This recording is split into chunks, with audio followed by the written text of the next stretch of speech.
तस्वीरें दिल्ली के ISKCON temple की तस्वीरें आकांक्षा के जरिए अपने दर्शकों को दिखाते हैं। आकांक्षा, इस वक्त वहां पर क्या चल रहा है?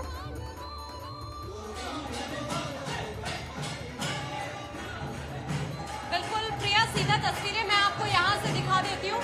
आप यहाँ पर जरा देखिए, पहले कान्हा का अभिषेक हो चुका है और अब यहाँ पर 56 भोग लगाया जा रहा है, प्रसाद कान्हा को अर्पित किया जा रहा है। अभी आप तस्वीरें इस वक्त देख पा रहे हैं यहाँ, क्योंकि ठीक 11 बजे जैसे ही कान्हा का अभिषेक करके उन्हें दरबार के अंदर लेकर आया गया, उसके बाद ये 56 भोग यहाँ पर उन्हें अर्पित किए जा रहे हैं। और अब से कुछ देर बाद ठीक 12 बजे यहाँ पर महाआरती होने वाली है।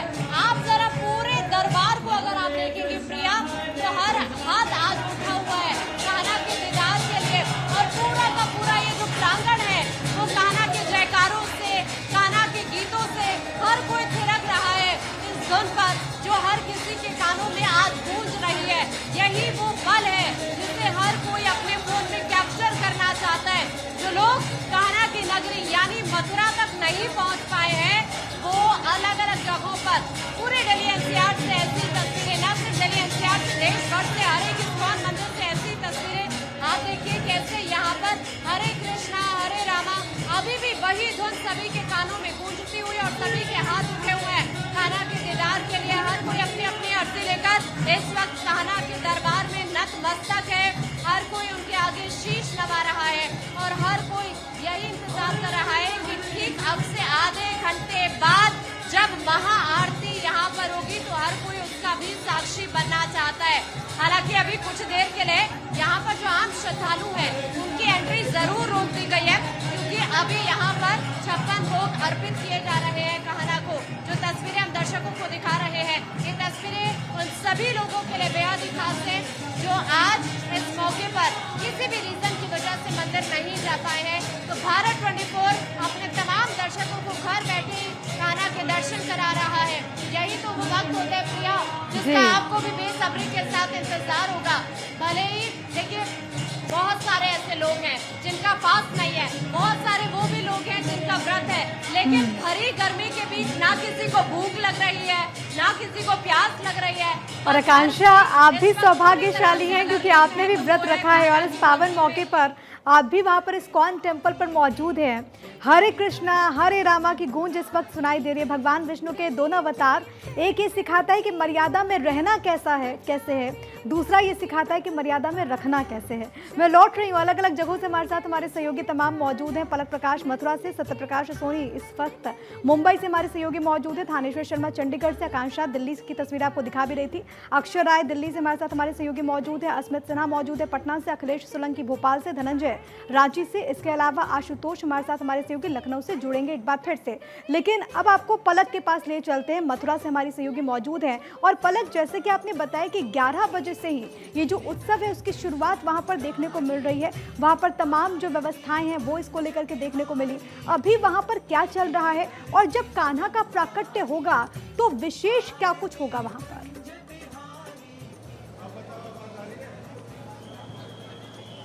प्रिया, जैसा कि मैंने आपको बताया था कि 11 बजे से जो नवग्रह है, क्योंकि किसी भी पूजा की शुरुआत नवग्रह की पूजा के साथ और गणेश पूजा के साथ होती है, तो फिलहाल गणेश पूजा संपन्न हो चुकी है, अगर आप तस्वीरों में देख पाएंगी तो, और जो नवग्रह की पूजा जो चल रही थी वो भी फिलहाल संपन्न हो चुकी है।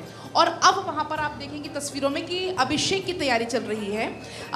एक तो आप ऊपर देख पा रही हैं जहाँ पर भगवान श्री कृष्ण और राधा रानी विराजमान हैं, पीले कलर की पोशाक में बहुत सुंदर सुशोभित यहाँ पर हो रहे हैं। अगर आप नीचे देखेंगी तो एक वेदी तैयार की गई है जिसमें कामधेनु रखी गई हैं, इसके अलावा जो भगवान श्री कृष्ण का बाल स्वरूप है वो रखा गया है, और इसके अलावा आप देख पाएंगे कि वहाँ पर पुष्प वर्षा फिलहाल कर रहे हैं, फूल उनको फूल सजाए जा रहे हैं, कमल के पुष्प उनको चढ़ाए जा रहे हैं। ये तस्वीर आपको हम क्योंकि लगातार दिखा भी रहे हैं। और प्रिया, यहाँ पर 10 क्विंटल पंखुड़ी आई हैं गुलाब की, तो आप अंदाज़ा लगाएंगी। महज अब आधे घंटे रह गए हैं प्रिया, और क्योंकि अब मैं यहाँ घूम रही थी, मैं उनसे बातचीत कर रही थी, तो उन्होंने कहा कि 10 क्विंटल ये फूल की पंखुड़ियाँ हैं। जैसे ही लल्ला का जन्म होगा फूलों की बारिश की जाएगी, कुछ इत्र की बारिश की जाएगी, खुशबू की जाएगी, क्योंकि बंदी ग्रह के तुम अवतारी, कहीं जन्मे कहीं पले मुरारी, किसी के जाए किसी के कहाए है अद्भुत हर बात तिहारी। तो ये जो पंक्तियाँ बहुत खूबसूरत इसलिए हैं क्योंकि बंदी गृह में उन्होंने अवतार लिया। कहीं जन्मे कहीं पले, मतलब जन्म उनका मथुरा में हुआ, पले बढ़े वो जाकर अगर बात करें हम वृंदावन में, और उसके बाद द्वारका तक का सफ़र तय किया। किसी के जाए किसी के नहाए, मतलब किसी के कहाए, किसी ने जन्म दिया और किसी के कहाए, माँ यशोदा के क्योंकि कन्हैया कहाए जाते हैं। तो हर बात अगर हम बात करें भगवान श्री कृष्ण की, बहुत अद्भुत है, बहुत निराली है। अगर हम भगवान श्री कृष्ण की बात करते हैं तो भगवान श्री कृष्ण की नटखट लीलाएं नहीं, और उनसे कई नाम पड़े। मैया यशोदा ने उन्हें काना कहा, कन्हैया कहा, लल्ला कहा, लाल कहा। सखाओं के साथ जब माखन चुराने पहुंचे तो माखन चोर उनका नाम पड़ गया। और इसी के साथ मुरलीधर, गिरधर, वासुदेव, केशव, श्याम, माधव, मतलब जो आपको अच्छा लगता है, जिस भाव में आप भगवान श्री कृष्ण को पूजते हैं, आपको जो मन में अच्छा लगता है। इसलिए कहते हैं कि भगवान श्री कृष्ण की पूजा बड़ी सरल है, बड़ी आसान है। लेकिन हाँ, ये भी है कि भगवान विष्णु ने धरती पर जब जन्म लिया पाप और अधर्म का नाश करने के लिए, तो भगवान कृष्ण कहलाए।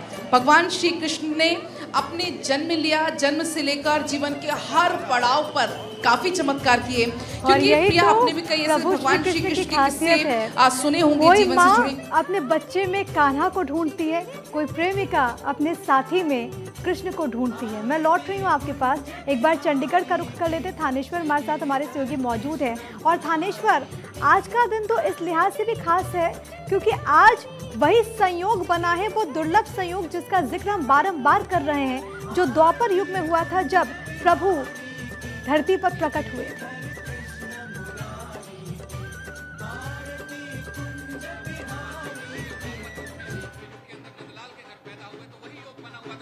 तेज बारिश हो रही थी। मैं आपको दिखाना चाहूंगा कि चंडीगढ़ में इस समय बहुत तेज बारिश हो रही है। आप देख सकते हैं कि बहुत तेज बारिश हो रही है और बहुत तेज हवा चल रही है।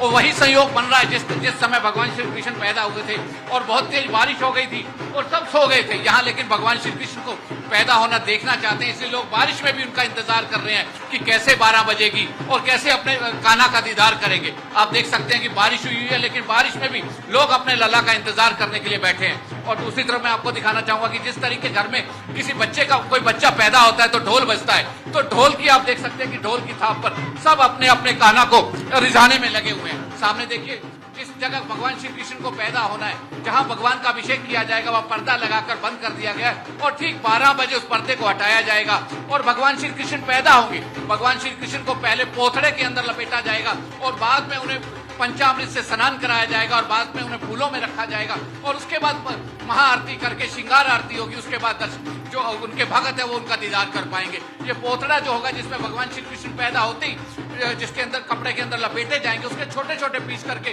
भक्तों में बांटे जाते हैं। भक्त उन्हें अपने तिजोरी में रखते हैं और कहते हैं कि बहुत ज्यादा बरकत पड़ती है। दूसरा कहा जाता है कि जिस घर का वास्तु खराब हो, वो अगर भगवान श्री कृष्ण के पैदा होने का पोथड़ा अपने घर के अंदर रख लेता है तो उसका वास्तु ठीक हो जाता है। कहते हैं कि भगवान कृष्ण 16 लीलाओं में संपन्न है, वो हर चीज का उनके पास हल है।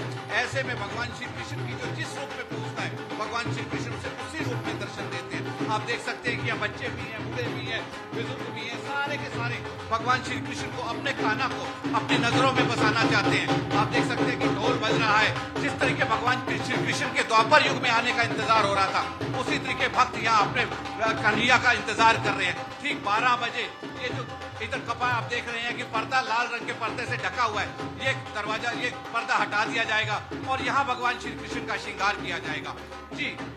जी, और ये तस्वीरें अपने आप में बहुत खास हो जाती। थानेश्वर, लौटूंगी आपके पास। जगह जगह की तस्वीरें लगातार अपने दर्शकों को दिखाते हुए तमाम सहयोगी भी लगातार बने हुए। एक बार फिर से पूजा के पास आते हुए, और पूजा इससे पहले आप इस बात का जिक्र कर रही थी कि कैसे हरि नाम के जाप से चेतना जागृत होती है, हरि नाम से आध्यात्मिक ज्ञान प्राप्त होता है, हरि नाम से मन एकाग्र भी होता है, हरि नाम से सद्गति होती है, हरि नाम से मानसिक तनाव दूर होता है, आध्यात्मिक सुख प्राप्त होता है। इस हरि नाम में असंख्य गुण हैं। एक बार हरि का नाम लेकर तो देखो भगवान आपके पालनहार हो जाएंगे। तो पूजा, मैं चाहूँगी कि आप शानदार भजन प्रस्तुति राधिका गोरी से, ब्रज की छोरी से मैया करा दे मेरे ब्याह, ये बहुत प्रसिद्ध है। तो मैं चाहूँगी कि पूजा एक बार दर्शकों को ये भी सुनवा दीजिए।